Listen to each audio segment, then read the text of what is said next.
About my early beginnings. My real background is that of a migrant worker. I grew up in South Texas, picking cebollas, tomates, melones, chiles, everything that grows. And that's how I grew up. We moved around a lot, as you have to, in the migrant stream. So muchos pueblitos, pueblito tras pueblito. At the beginning, it was mostly just the South Texas Valley, Quemacalen, Mercedes, La Joya, Rio Grande City, you name it, San Juan, uh, all kinds of pueblitos. And then we'd move up further and further and further. That took us eventually where I would end up in Lubbock. And it was in Lubbock, que ya, we stayed a little longer. My brothers went to Texas Tech University, two brothers, one sister. And there I was, wondering what's happening. Well, what was happening was the horrible Bible Belt, the redneck Bible Belt of the world, probably, which was Lubbock, Imilshu and Plainview and all kinds of other pueblos around it, Amarillo, Plainview, you name it, all kinds of awful places then. Today they're better because now there's many more of us. But at that time, and the racism was pretty raw and ugly and uncovered. So there we were, and there I was in the middle of it all, going to Lubbock High, the last formal educational system I ever attended in my life was high school, and it was in Lubbock, Texas. And I was one of the very few Chicanos in the whole system. And so obviously, I was very unhappy, stressed out, like all of us were. Everybody, not just me, toda la raza. We had, ya no hallábamos la puerta because it was so horrible. There was nothing reflecting us, and whatever there was touching upon us was negative and ugly and bad. We were always the bandidos, we were always the drunks, we were always the criminals, always the ones being put in jail, whether we were guilty or not. Our dances were rounded up regularly just because we were dancing and because little Joe was there playing for all of us. And we were accused of starting fights. And so more than half of the people at the dance ended up in jail, night after night or time after time. It was pretty horrible, pretty extreme. Um, what to do? I didn't know. But there was a man, a little old man named Agustin Medina, who loved to drink. But when he was sober, that was more than half of the time, he'd put out a little paper called Noticias, just two little folded pieces of paper, uh, brittle like newspaper, stock, and he called it Noticias. I don't know how I found out about it, but I would navigate towards little place, little shop, and that's where I began to help him put the newspaper together. By that time, I had already been scribbling poetry. By that time, I had already been doodling art. So I was kind of going in that direction, but with no guidance, no real focus on anything. But his newspaper was so primitive, we actually put the whole thing together in the old daguerreotype kind of system like Germany started to have, with little letter by little letter. One tiny little tiny letter, sometimes we'd pick them with picks, cada letrita, and we'd put them the word, W-O-R-D. We would have to find the W, pick up the W, put it together. Pick up the O, put it together. And then we needed a space, word off, the word and off needed a space in between. So you'd also have to find a little piece of space, and it was all lead. All of them were little lead things, and all little pieces. A period had to be picked up and put in the right place. A comma had to be picked up and put in the right place. It was horrible. It was you had to have endless patience, but that was it. That's all we had. That's all I knew at the time. So it helped him put Noticias, Agustin Medina, a very wise, learned man. Where he got his education from, I have no idea. It certainly wasn't formal education, no college, no anything. But he was tremendously wise and knowledgeable, mostly in Spanish, but he knew plenty of English too. But we put out the newspaper en español. So there it was. And it would come out intermittently, that newspaper, and I would begin to call upon my friends. Hey, Vidal Agüero, come and help us. Hey, Carlos Quirino, come and help us. And I mention them particularly because they will end up being significant later on. Vidal Agüero, Carlos Quirino, friends of mine that I would attract and bring over to help us in Noticias, and they did so. So the newspaper wasn't coming out regularly, and by that time I felt foolish and courageous. And I said, well, we need a newspaper. We have no newspaper in the entirety of West Texas. By that time, I already kind of, in a sense, knew West Texas because I had been picking its cotton, cleaning its sorghum with a hoe. We call it la limpia, and so on and so on.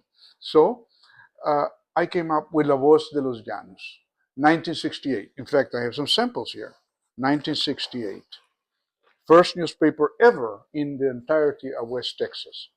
These are some of the newspapers, and I call it. This was designed by my brother, La Voz de los. My brother, Francisco de León, was gifted as an artist. He ended up being a fighter pilot for the U.S. Air Force, fighter pilot. But this is his art, so he designed it for me.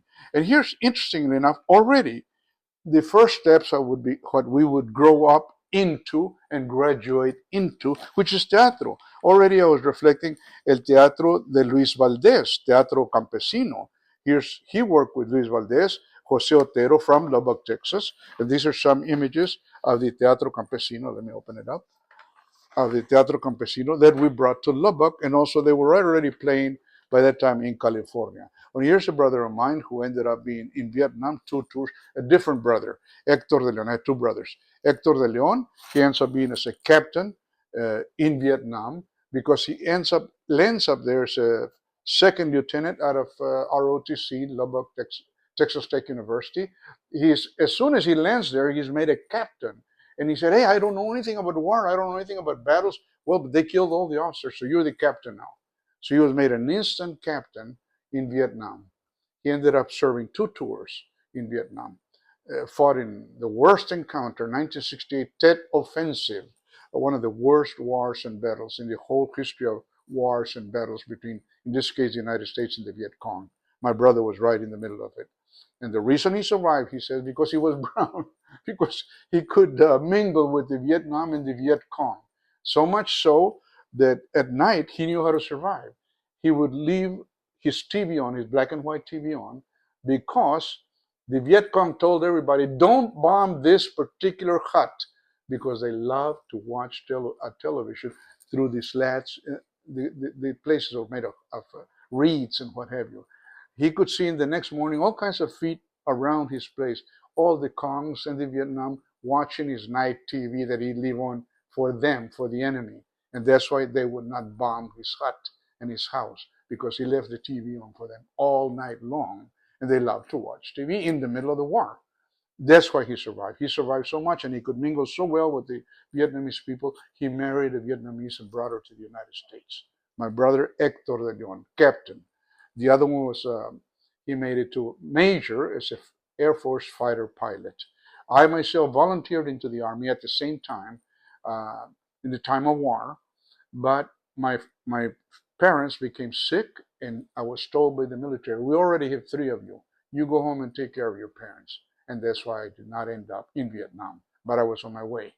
So anyway, this is one of the earliest newspapers ever to have existed in the entirety of West Texas. Here are some more samples of it. Uh, what's very interesting about this, in particular, this particular edition here, that I was not aware of at that time. Look what we have here in the front page. Teresa Champion and El Curro, and some dancer that is dancing with them named Francisco Javier, dancing with Teresa Champion and Curro. I did not know who they were. I had no idea. I came to meet them here in San Antonio later, years later. But in 1968, I was already promoting them, putting them on the front cover of my newspaper without having no idea who we were as a community. This was my introduction. Thanks to my own newspaper that I was introduced nationally to Luis Valdés with the Teatro Campesino, to Teresa Champion and El Curro, and I had no idea what I was doing at the time. I was just, our reality was that we needed a newspaper. What's very interesting about this too, if you notice, this looks like a regular newspaper, like a commercial newspaper in the size, in the presentation, etc. But it's all about us. It's all about protests, about affirmation. 700 Mexican Americans walk out of, in this case, Abilene, Texas. He became an attorney. Today he moved to San Antonio.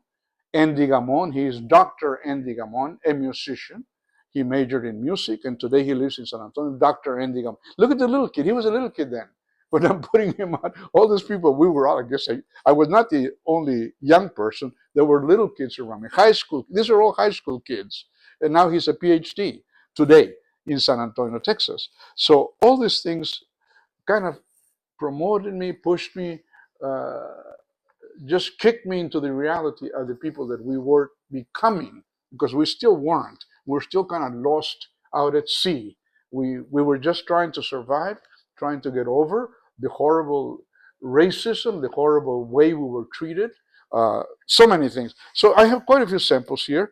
Uh, the newspaper, oh, like I said, it looks like a commercial newspaper, but it has nothing commercial about it. It was us. It was revolt. It was affirmation. It was fight.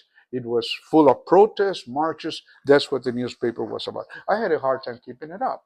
There was no economy for it, so no one was supporting it. It was just me and my friends in our community. Vidal Agüero would come and help me. Carlos Quirino would come and help me. Later on, Carlos Quirino would be one of the members that received a beca de Aslan back in middle 1970s, early 80s, as arranged by José Ángel Gutiérrez, who would by that time have created El Partido de Raza Unida. He talks and makes a deal with Presidente Luis Echeverría de Mexico, and Luis Echeverría facilitates a considerable amount of money, probably going into the $1 million American dollar, million American dollars, so that a bunch of our people, our community, would study and go to the university in Mexico City, la Universidad Autónoma de Mexico in Mexico City. In fact, Domingo Garcia, who would become the president of LULAC, the national president. Until recently, he was the national president of LULAC. He was a recipient of some of those becas de Aslan. The person I mentioned, Carlos Quirino, was a recipient of becas de Aslan, and he would end up in Mexico City, as well as his then girlfriend, today his wife, Lile Medina de Quirino. Lile Medina de Quirino would end up in the cover of one of my books, my first book, Chicanos, Our Background and Our Pride.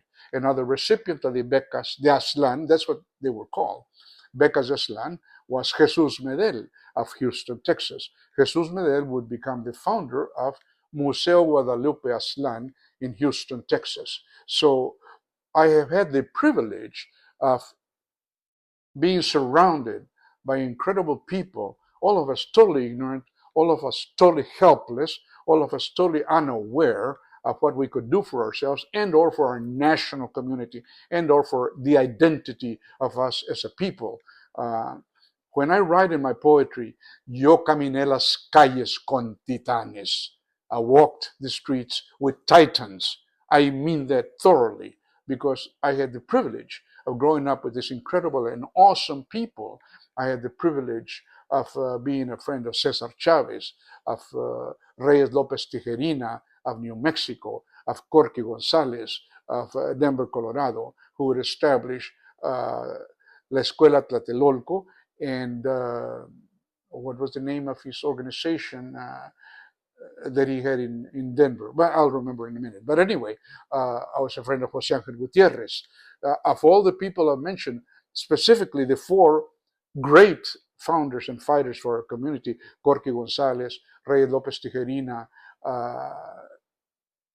Cesar Chavez, and Jose Angel Gutierrez, only Jose Angel Gutierrez survives today, with us, still with us today.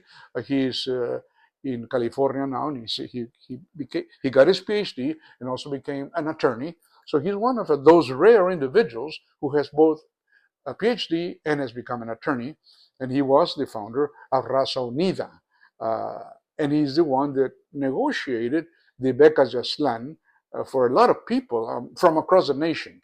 The recipients of becas de Aslan were selected from all across Aslan or the United States. So that was remarkable. But anyway, going back, that's how I began to stream myself and grow into our Chicano movement, that I was not aware that it would become a movement. I was not aware that it would boom and just erupt on a national scale or at a national level when and how it did. But apparently we were fighting the same battle in South Texas, in Chicago, in Michigan, in San Jose, Sacramento, San Francisco, Los Angeles, Kansas, wherever we were, our communities were. It's almost as if we had a magical ability to communicate with each other. We were all pretty much doing the same thing, creating newspapers, que El Machete, El Castigo, La Lucha. Again, notice the name of these newspapers. La Revolución, uh, El Hacha, La Mecha. These were the names of our newspapers. Mine had an unusual name of La Voz de los Llanos, which means the voice of the plains. And the reason I named it, I wanted it to live, to survive. Had I named it La Mecha, El Machete, La Revolución, I would have been killed along with my newspaper immediately there in Lubbock and in West Texas. So I kind of used subterfuge so that I and our community could survive in Lubbock. Eventually, we would have a huge march. It's somewhere in some of these photographs in Lubbock, Texas. We call it, just like everywhere else, uh, Abilene, Muleshoe, La Pryor, all kinds of towns, right? Corpus, Houston, everybody jumped, and we did the same thing. I remember, and we have photos of that when we were marching downtown in Main Street and Broadway and all the main streets of Lubbock.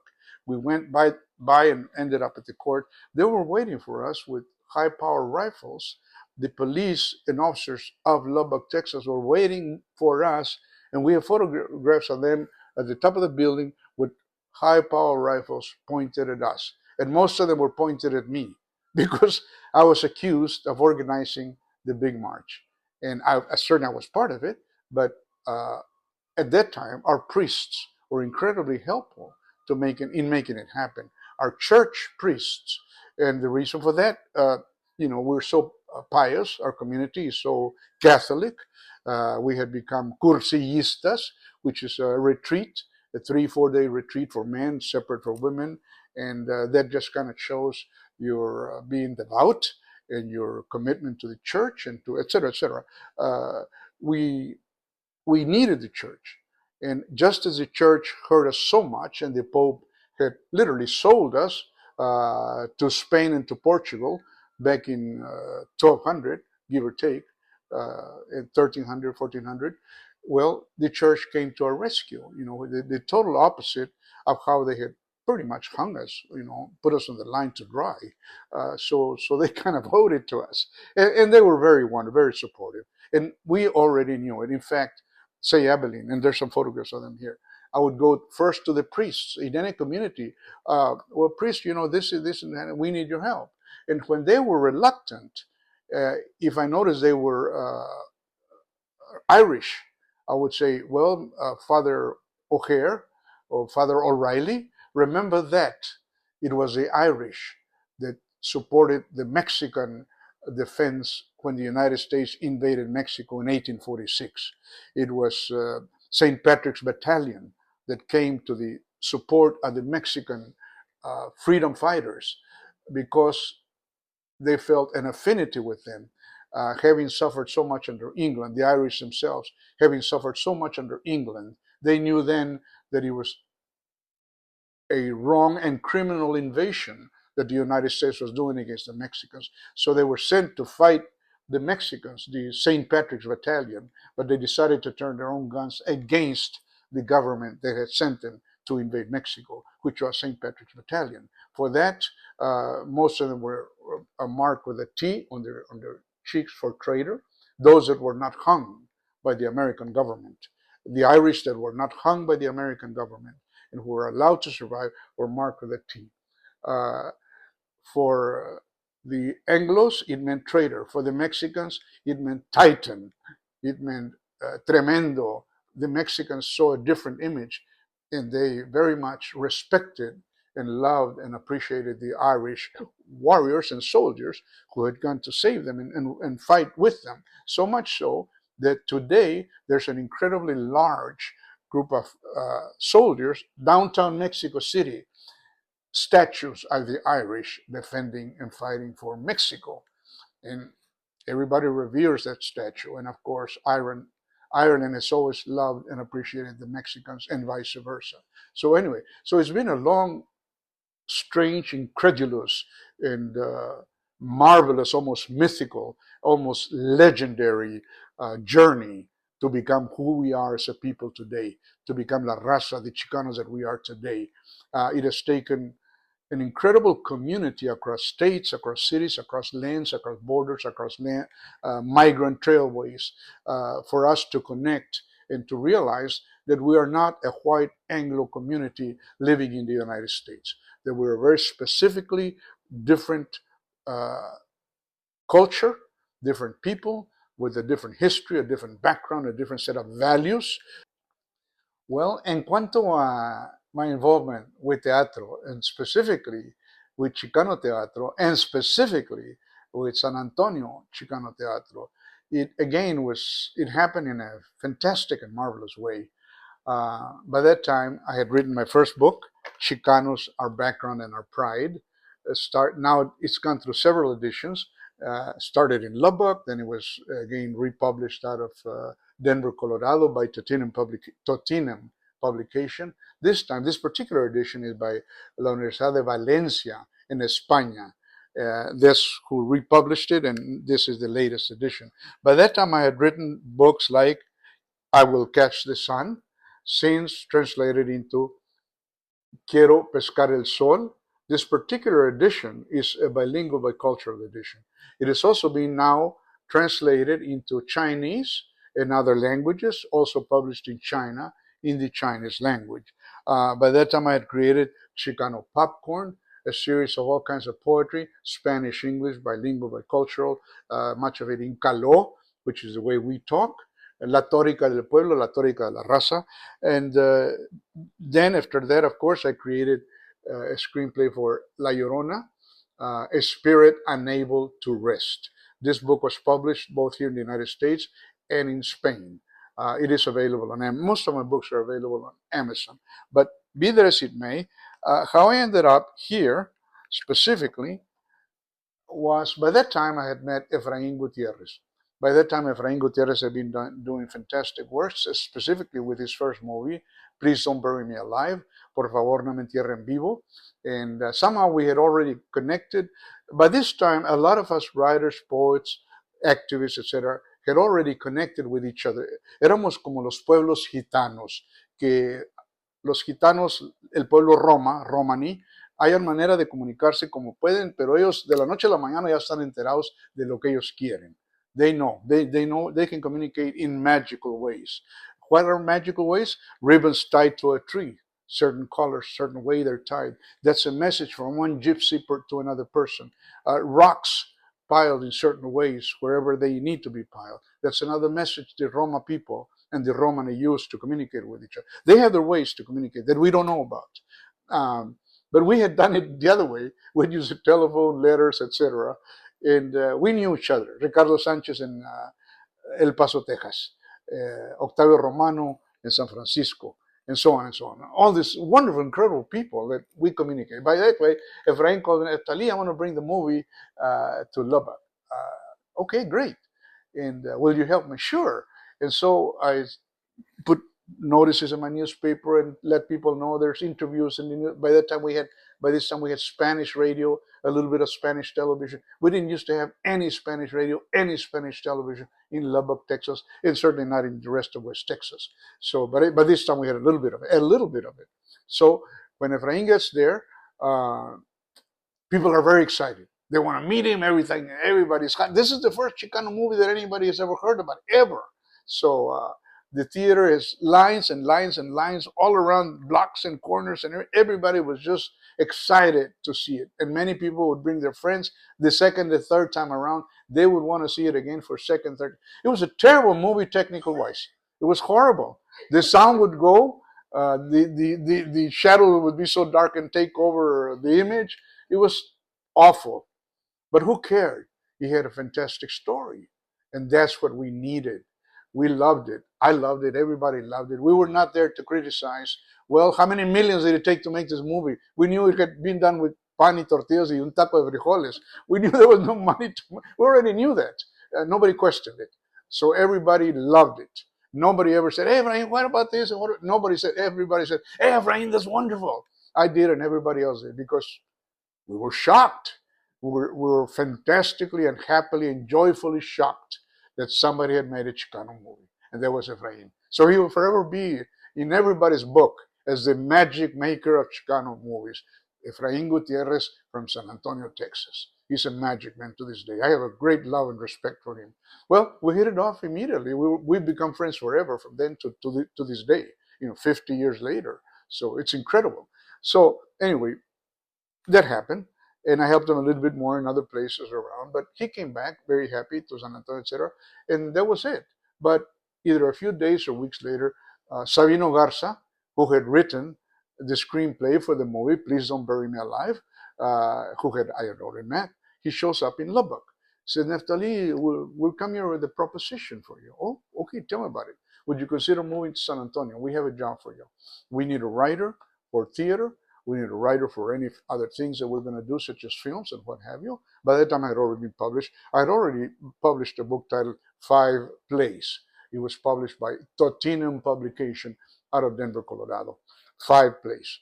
So anyway, they were happy with it. And I had already lived there in Lubbock in West Texas for 17 years.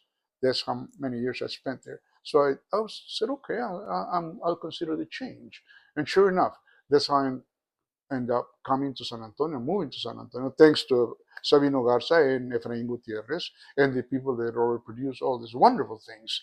Um, and when I show up here, one of the first things that happens is they take my book, Five Plays, and they see, hey, La Muerte de Ernesto Nerios, a, a play I had written about someone that had been shot and murdered in Lubbock, Texas, by the police of Lubbock. I had consulted with the family in Lubbock, they're from Lubbock, and said, "Do I have your permission to write a play about your son, a father, a young man named Ernesto Nerios, who had been murdered by the tracks, unfortunately?" I mean, you always talk about tracks when talking about poverty and poor people, that we live on the other side of the tracks, on the wrong side of the tracks, or you were by the tracks, or he died by the tracks. Well, he was killed literally by the tracks of Lubbock, Texas.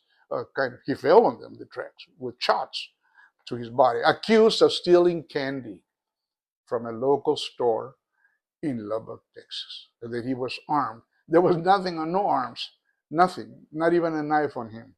Uh, Accused of stealing candy, and that's why he was shot dead, a young man, father of one or two children. So I wrote a play about it. Here they pick it up, and it, mine was the first Chicano play ever presented at San Pedro Playhouse here in San Antonio, Texas. San Pedro Playhouse. Never had a Chicano play ever been presented at that place. And I don't know if there have been not more since, probably have, but probably not Chicanos, maybe Hispanic or Latino plays, but probably not Chicano. But I don't know that for a fact, but that's just an opinion. But mine was the first ever Chicano play, La Muerte de Ernesto Nerios. It played to a full house. Sabino Garza directed the play, and so on. And so I was very, very flabbergasted. I was very pleased. I was very happy. I was very surprised that I received that kind of welcome to the city of San Antonio.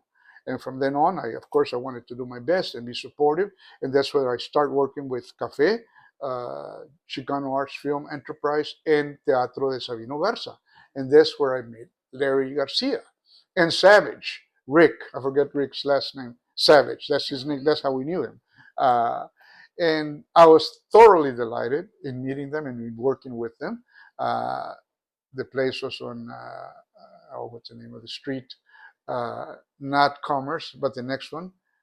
Uh, Anyway, I'll remember. But anyway, what?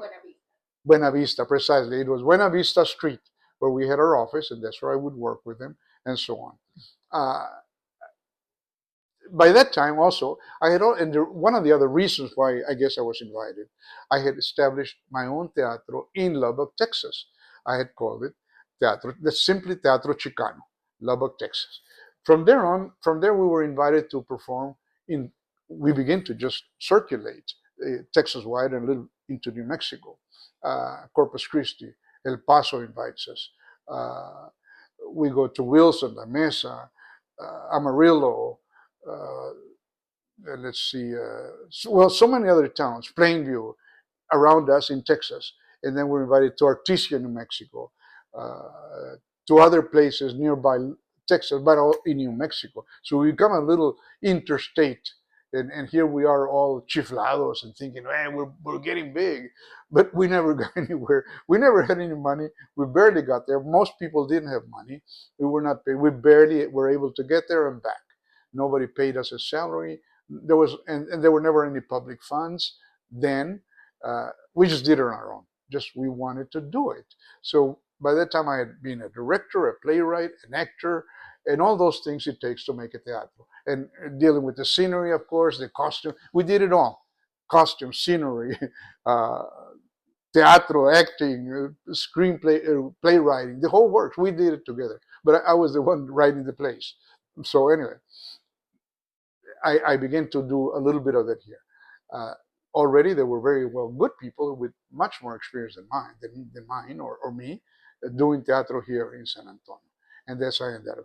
Then at one time they consider my children's play, I Will Catch the Sun, which is the one I mentioned earlier. I Will Catch the Sun. Uh, I Will Catch the Sun. And now, of course, Quiero Pescar. And this wonderful young lady here, I forget her name though, she decided that she wants to put on the play at Our Lady of the Lake. Um, as a play, as a drama, and she directs it. And here is the little Alejandro, uh, your relative, also as one of the actors and one of the members. So it's all amazing. I began to meet, and these are all other young people that were part of the cast of I Will Catch the Sun. And this is the big sun she's holding in her hand, made by Jerry Garcia, created and sculpted and put together by Jerry Garcia. Uh, and so the best of San Antonio came together to put this play together. But what's interesting about this particular version of the play, she decided that little Raul would become a little girl. So the little hero became a heroine. So she became a little heroine girl, a little girl who caught the sun. And of course, that made it a very fascinating and interesting story. And I found it extremely delightful. And they all did a fantastic job of interpreting my it's a short story. It was never a play. It's a short story that she turned into a play. This is a story. I Will Catch the Sun. Now, interestingly enough, years later, a Walt Disney artist named Eddie Martinez, who's still living, he moved to Colorado, he decided that he wanted to put this as a film. He wanted to make a Star Wars movie out of it. So I write it into a screenplay, this whole story, I Will Catch the Sun. I created a screenplay out of it. And at that time, he was talking about a $60 million budget. He flew me from Lubbock at the time I was living there. He flew me twice to Los Angeles. Nephtalí, we got a contract. We got something going. I got there twice, and whatever happened, it just went. It never happened. Twice he says we've got it going this time. A $60 million budget. Well, to this day it hasn't happened. But who knows? It might still have. Nobody knows. He's still alive, and he still would like to do something. So anyway, that's the story about that one. But since then, uh, I kept on working with the theater people here, especially Larry Garcia. I found Larry Garcia and Savage a two-man team, a two-man teatro team. Occasionally they have one or two more, but it was mostly them, just two, maybe one girl, one boy extra besides them. They would just start anywhere, stand up anywhere, and attract people because they were so dynamic, they were so electric that people would just huddle around them. One would say, they would just grab each other like drunk. Hey, ¿qué pasó, carnal? ¿Qué este, que el otro? Hey, cuidado con eso. ¿Qué? ¿Qué es eso? No sé. A ver, písalo. No, písalo tú. No, a ver, pruébalo. No, pruébalo tú. And eventually, they would take turns and confuse each other. Eventually, someone would taste it. Ooh, ooh, what is it? It's caca. That's why they didn't want to touch it or get near it. But they would eventually convince one or the other to pick it up and taste it. After refusing for 10, 15 minutes and making jokes about it, oh, it looks horrible. I smell it. And no, they would play around. By this time, the audience was roaring. We can't believe that they're making us have such a great time with a piece of nothing that they just imagined. There was nothing there. They just made us believe in it. And they begin to talk to each other and rap to each other and get crazy and say crazy things. They're just making them up on the moment that there's no script. They're just talking to each other. Eventually, one makes the other taste it. Oh, it's caca! And it ends up being caca. And they throw it at the ground and they slap around each other for being so stupid. So, I mean, who could not get a kick out of that? I mean, out of nowhere, they just make it up. Larry Garcia and Savage, Rick something. Now, this is a book titled The Greasers by Ronald Teal. A few weeks ago, this guy calls me on the phone. He says, Nephtalí, I got something I want to share with you. I'm going to send it to you. What is it? It's a book titled Greasers. Oh, okay. What is it about? He says, Nephtalí, you might not remember me, but I know you. Somebody, this is a gringo from East Texas. He says, I know you. And the reason I want to send it to you, because we have a friend in common, and I mentioned that friend in common in this book, Greasers. Okay, well, tell me about it. Larry Garcia. Bingo. A magic word for me. Larry Garcia. He says, I mentioned Larry Garcia in my book because it's part of the story I'm telling in this book. And it's about Mexicans having a great time in Austin, Texas, at UT Austin, and how they get even with everybody that's been so mean and unkind and racist toward them. With a magic potion they put in their tacos because one of the guys decided to go to Mexico and consult with a shaman, a Mexican shaman. The Mexican said, yeah, take this and put it in your tacos. So they open up a taco stand in Austin, and pretty soon all the gringos are changing. They're showing up with head bandanas and calling each other, hey, vato, ¿qué pasó, vato? And see, here's the gringos talking that way. And so it goes all the way up to the governor's palace in Austin, and the senators, the congressmen are about to pass a bill either to kill or help migrants. And that's the whole purpose now. By this time, they're selling more tacos to the senators and congressmen, not by force. Nobody can have enough of the tacos. Everybody's just talking to each other. You gotta try the tacos. You gotta try the tacos. And pretty soon, the wife of the governor shows up in a limousine night after night with all her women friends from her own gringo clubs and whatever. You gotta have some of these tacos. So they all end up with dozens and dozens of tacos they take to their husbands and friends and relations and the minister and everybody. Pretty soon, all Austin is gone crazy, happy with Mexican tacos. And it changes the whole society of Austin. So it's a very funny book titled Greasers. It's a strange, strange, wonderful, funny book. So that's how I come the whole round circle of having started not knowing what I was doing because I had no training. To this day, I had no training. I mentioned earlier that the highest form of education I have is high school, Lubbock High School. And that's it. Because I realized that one week at Texas Tech University told me they're going to wash your brain and you're going to learn gringo things. And there's nothing wrong with gringo things for gringos. It's fine. I have no problem with it. Like French things for French, Russian history for Russians. That's perfect. But I was not the white Anglo person that this history and everything was that was being taught to me. I was not that person. I didn't know enough about me or my community. So I took off as a continuous migrant that I was raised to be. And that was my background. So I kept moving all around the United States, getting to know us anywhere we were. And this is how I walked with Titans all around. And that's how I met. And I would march with Cesar Chavez in California. I would be at the home of Reyes Lopez Tijerina in Albuquerque, and so on. Good Corky Gonzalez at La Cruzada for Justice. That's what I couldn't remember. The Crusade for Justice. I'm his guest several times at the Crusade, speaker. By this time, people thought I had something to say, and so they began to consider me some kind of a reflector of our Chicano culture in our community, as some kind of, quote, authority on who we are. I'm still not, but some people may think I have something serious to say. I do have something serious to say, but I'm not the authority of our community. There's greater authorities than me, which is our culture, our people out in the streets. They know more about, in talking about Larry Garcia, the name of his teatro was Tovia. When I asked him, well, Tovia, what is Tovia? He left it off And he said, it's a Greek name. And I asked Rick Savage, I said, hey, tell me about Tovia. They left it off. Okay. It's a good name.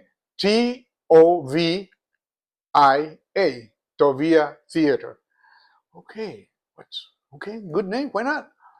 I found out much, much later. Sometime earlier in their trips, because they were crazy, they were tripping all the time in a little Volkswagen, always some old jalopy, some raunchy car that they had. I was a passenger in their raunchy cars, but we were at the time we were all driving raunchy cars, myself included. So we were all the same.